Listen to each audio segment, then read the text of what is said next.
Hi guys, Frankie V from Frozen Sand with I guess we'll have to call this an off-the-cuff video blog as something of general interest, something I run across recently. It, of course, was well. There's always some sort of controversy that's going on in the wonderful world of video game development, particularly when we're talking about the bigger studios, the AAA monstrosities that have multi-million-dollar budgets.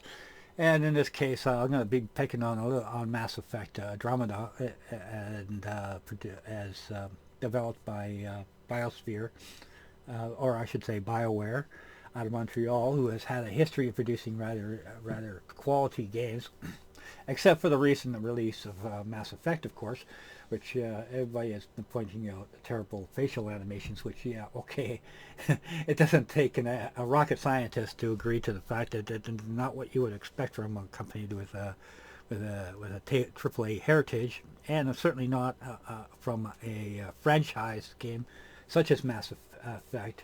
And looking at it, you got to kind of shake your head and ask, okay, you're going to ask what the hell went wrong there. So try to put some sense to it. From what I see, I'm going to try to let's say explain or to convey an opinion, shall we say, of what I think went wrong. Is that the budgets these days have gotten kind of out of hand for top end AAA games, trying to hit that $60 mark and maintaining that top of the pile listing of their games that actually sells the game itself. Of course, a game like Bioware, of course, it's all about branding, and it doesn't matter how bad or how good the game is. There'll always be the fanboys who will buy their products. The problem I see though is that why it's didn't turn out as good as it should have, as to expectations, of course, is the rumor being that the budget for the game was $40 million, which is in terms of a AAA title is significantly less to at least half of what they should be spending on the overall production of the game, as to overall quality and fit to finish and what have you. So obviously at a $40 million budget, there were some corners that were being cut, and what seems to be an obvious choice of cutting back on the development side of things was to decrease the overall quality of the animations itself, using what is clearly to me a procedural attempt at doing facial animations as compared to the quality that can only say be derived from putting significant amount of money into technology, as well as into the acting requirements necessary for the conveyance of acting, to go from when you're on that edge of let's call it the uncanny valley, where the game becomes more of an entertainment value of being an interactive movie than just the mechanics of the game that you could get away with via means of stylization. Now, of course, Server and Terror being a run and gun game doesn't require the need for the need for facial animations and dialogue and what have you. So we're not going to hopefully suffer the same problems that they will, but there is a need, of course, to compensate for the inability to spend that type of money and resources onto acting elements, which we don't need. And that's what makes the difference between what would be a satisfactory looking game as to animations, that detail, the purchasing of the necessary equipment to be able to do the job is becoming more and more expensive as to budget requirements, as to how much that needs to be spent on that. Now, there are some examples of good games out there, but that do have excellent acting, excellent animation, and that's what it's about. You hire actors to do the job, and you can't expect the animators to be able to derive the same kind of definition, the fidelity that an actor can get out of a character in real time, using the appropriate technologies and hardware that is made available to the movie industries to produce the same kind of results that you would expect nowadays in a video game. So, Sigourney Weaver is a good example. You want your character to look like a 12-foot blue Amazon type character, but portray and emphasize and emote as a Sigourney Weaver would be. Then you would have to buy the necessary and purchase and put together a motion capture, or I should say a performance capture solution, to be able to actually derive the nuances that these actors are capable of emoting. As an animator, we can approximate it and get close, and then work on it, and then detail it, and then spend time on it, and then eventually, for the amount of time it would take Miss Weaver to perform within a controlled environment, you're talking for, let's say, the same minute worth of acting ability. You're going to be putting in at least 2-3 weeks worth of sweat equity just to get that 1 second of performance out of it. So it's iteration to get it perfect, and of course that starts running up the budget a lot more than any other animation type or any kind of other system required to put together a video game. So you got the problem on two ends. You have the budget and constraints and the requirements of what it takes to make a video game, plus you're throwing in the budget requirements that it takes to make a feature-length movie. So if you have a video game with 2 hours worth of cutscenes and quick time events and what have you, that's on par with what it would necessarily take to be able to produce the same kind of effort that it would to make a production length video. So there's no difference between the two as a requirement between the two of them as to what an animator can do with the data that they have. So in this case, looking at Mass Effect Andromeda, it's at a $40 million budget. It's quite clear that they eliminated the need for actors, specialized equipment, the same kind of equipment that is used to make avatars, the same type of equipment that they would need to make that type of video game with characters of personality. So what does that mean as far as being able to produce dialogue within a video game? The only option that leaves you with is what's called procedural or context-based animation. Now, context-based animation is simple enough to explain that it's not really based on the subtleties of what the character can emote as far as emotion goes, or as to mannerism that needs to be keyframed based on hopefully on motion capture data that matches up with the dialogue. And that's what sort of thing where things within Andromeda sort of got off track, was that everything is being driven predominantly through procedural or procedural type animation systems, or in this case context-based animation. So that would mean okay, if the character needs to emote anger, it becomes a single key post facial expression of being angry. So that's what you're seeing as far as these walled-eyed looks and what have you are. Is just a static one frame or one setting element of layering on the emotion on top of the dialogue. Now, for example, I'll show you an example here, something that I've just been toying around with. Now, this is done this is just a sample that I did by throwing on some motion capture being driven by a voice device meaning that it takes the audio input and converts it into movement as for lip sync dialogue. And I'll let this run through maybe a couple of times as we go along, but just take a look at what we have, just something that was done over coffee and a donut. You know what I think? I think if he did what those kids say he did, the guy deserved to have a bad thing happen to him. I mean, worse than shame and a jail term. I mean something bad. They should take him just like you take a carrot and peel him down real slow. Real careful. layer by layer, until you've got him peeled naked as an egg. And then you bring him to Hubbard Elementary and you lock him in the gym with 20 mothers with baseball bats. You put some Gatorade in there and some high nutrition snacks and maybe have an alternate or two who can substitute when one of the women gets tired. The son of a bitch. Now, it doesn't look too bad, but in no sense of the imagination does this equal acting quality as to a character, a personality, expressions. An expression like anger or happy or sad. It's not static. It changes within the time frame of the event, so to speak.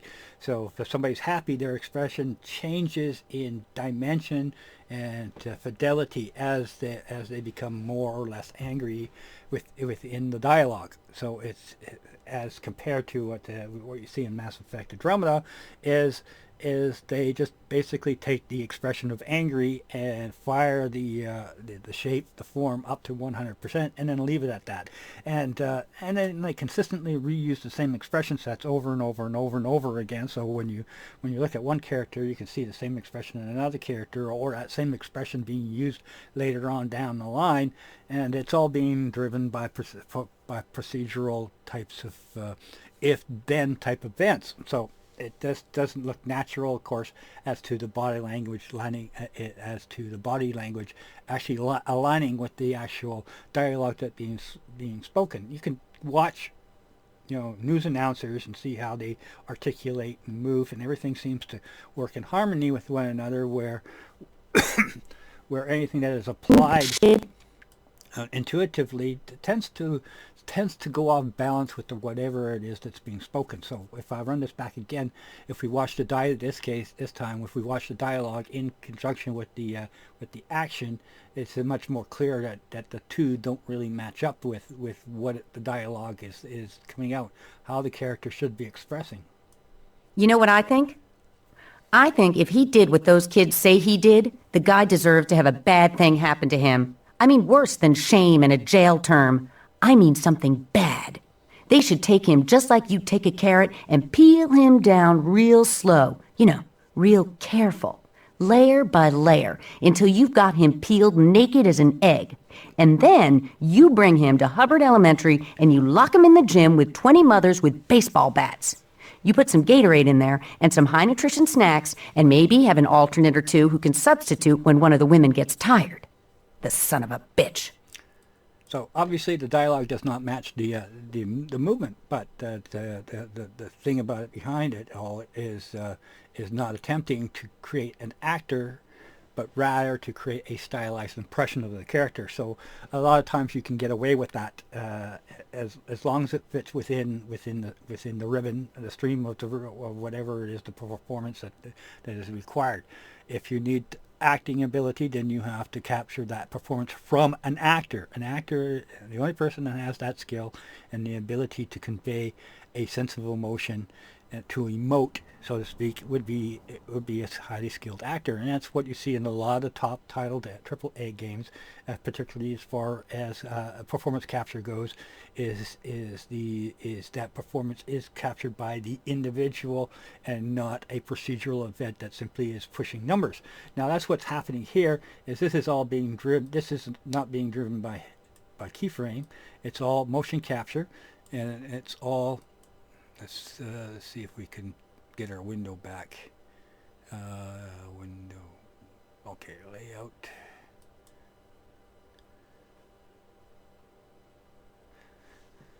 So what you see here is just it's just a stylization of a character being driven 100% by procedural data. That is the moving around of numbers. So if we look down here, for example,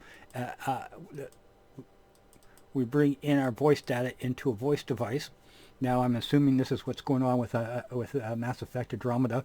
They have substituted keyframing, the skills of the animator from keyframing, and of course in combination and tandem with the acting ability of a Sigourney Weaver, so to speak. I love Sigourney Weaver because I loved her acting as a 12-foot character, blue character in Avatar. It was just one of those WTF moments when she comes walking across the field and you said you can see Sigourney Weaver in this character. So that was that kind of made me go wow, and thinking, hey, this is where we are as far as technology goes.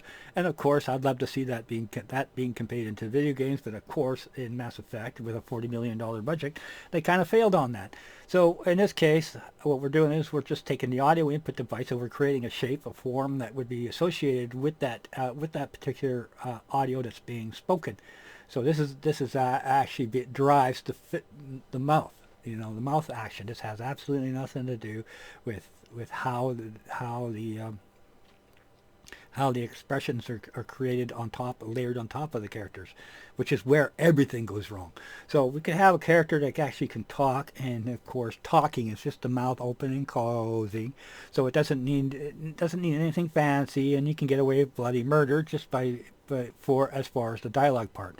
Where it all comes together as far as acting goes is how expressions are layered on top of that to allow for the character to emote, and in particular with the movement animation of them performing and acting out the dialogue. And of course, if we once again look at Andromeda and we look at it a little bit closer, you can see that there's barely a time when the body language doesn't match up with the dialogue. It's just simply being driven by a procedural input, and not scripted by the efforts of a skilled animator. So in this case, to even get the dialogue onto the character, we use an audio capture device, and we add that onto an actor face, which then is transferred as a relationship. Here's where things are cooked up. This is where the numbers start coming into effect, into a constraint, a relationship constraint between the audio that's being input and what that input is being connected to allow it to articulate. Now, seeing that this is a number, it's not verbose animation, meaning that you're not getting the kind of output and the resolution that you and the fidelity that you normally would get through a performance capture session, or even hand keying it, which takes a long.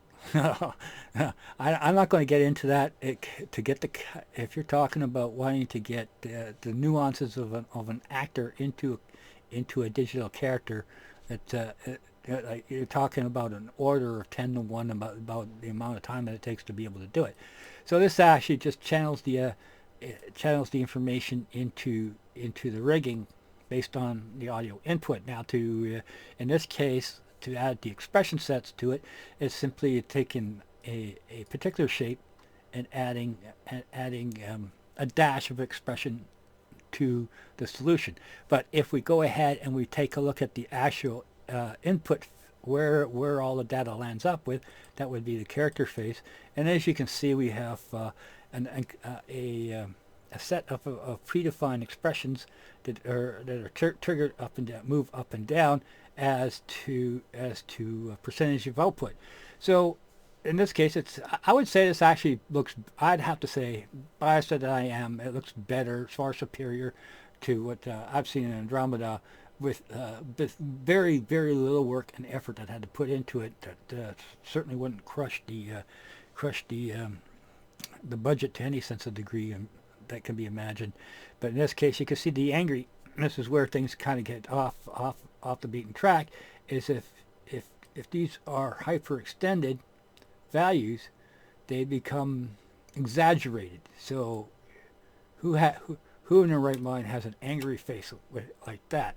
So percentage of input makes a big difference. So in this case, something that should have been more of about a 15, 20, maybe 50 at the most, to layer that on top of the dialogue would have been more adequate. But what they're doing is they're taking the value. Somebody's decided, okay, well, angry must be, we must have that at 100%. So they wrap that up to 100%, and you get these really weird expressions, like eyes up. That's another one. Well, it's not going up as high as I wanted to, but That's really what's happening. Is all these expressions that as contacts are being ramped up to full 100% of their target value. So that's just unfortunately the nature of procedural based driven context driven animation, is that they take the characteristics out of the equation, the warmth and the heat that you would normally want to have put into your character animation with an 80 million, $100 million budget, as opposed to trying to do everything as a procedural type of event based on the context of that particular event that's occurring. So the character, okay, here's the dialogue for the character. Oh, by the way, the character is angry. So you slap on and layer on top of it your angry pose for the character, and this is what you get of the character with eyeballs pointing up and in this direction, what have you. Because that's the nature of math. That's what math does. Because you cannot calculate emotion. That's so that's my view, my explanation of what I think went wrong here, is that we're heading into blowback season as far as budgets goes. That they're getting totally, they've been progressively getting out of hand, to the point that Biowear has decided that they have to cut back on something. So in this case, the extra $40 million that it would have taken to do the facial animations, the animation properly, over the same, what was it, 4 or 5 year period, and turn everything into a mathematical output. So interesting or not, I thought I'd pipe in my 2 cents of what I think went wrong there, and pointed out that hopefully they gotta spend what they gotta spend to produce the kind of quality that is expected. The bar has been raised. There's a certain expectation, as I've learned from from past experience, as to the importance of animations that fits the game, not necessarily something that should be just done to make a character move, kind of thing. Hope you find it interesting. If I get enough feedback on this, maybe I'll do another rant in the future. But for now, we'll see what happens. Okay, see you guys. Bye.